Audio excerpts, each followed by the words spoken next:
ঈশান, মা তুমি এখানে কেন আসতে গেলে? আমি আরে মিথ্যের বোঝাটা বয়ে বেড়াতে পারছি না।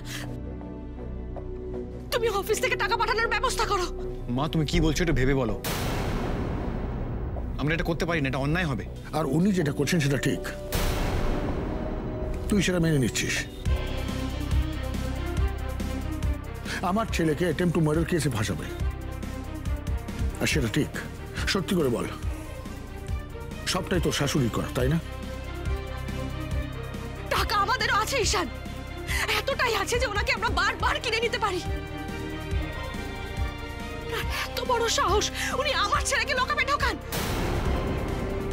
উনি এরকমই মানুষ যে মেয়ে জামাইকে একদিনও শান্তিতে ঘর করতে দিল না। মা প্লিজ আমার কথাটা একটু শোনো।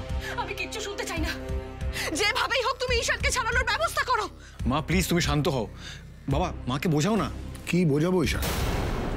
তোর মা তো ঠিকই বলেছে। বাবা তুমিও? হ্যাঁ আমিও। কেন সহ্য করবো এসব? বলতে পারিস ঈশান, কেন সহ্য করবো? কিসের অভাব আমাদের? আমি জানি বাবা। তুই কিচ্ছু জানিস না ঈশান। তুই জানিস না যে ছেলে মেয়ে যখন কোনো বিপদে পড়ে তখন মা বাবার উপর দিয়ে কি ঝড়টা যায়। অবশ্য তুই বুঝবি বা কি করে বল? তুই তো এখনো ছেলেই রয়ে গেছিস, বাবা তো হোসনি। আগে বাবা হ, তারপর বুঝতে পারবি। মা শুধু আমি তোমার ছেলে, আর নীলকে যে তুমি তোমার মেয়ের জায়গা দিয়েছো, আর ও তো ওর মার জায়গাটা তোমাকে দিয়েছে। এই সময় ওকে সত্যি কথাটা বলে দেওয়া উচিত হবে না? ও এরপরে কোনোদিন আমাদের দিকে ফিরে তাকাবে না। দেখ ঈশান, আমার কথা বোঝার চেষ্টা কর।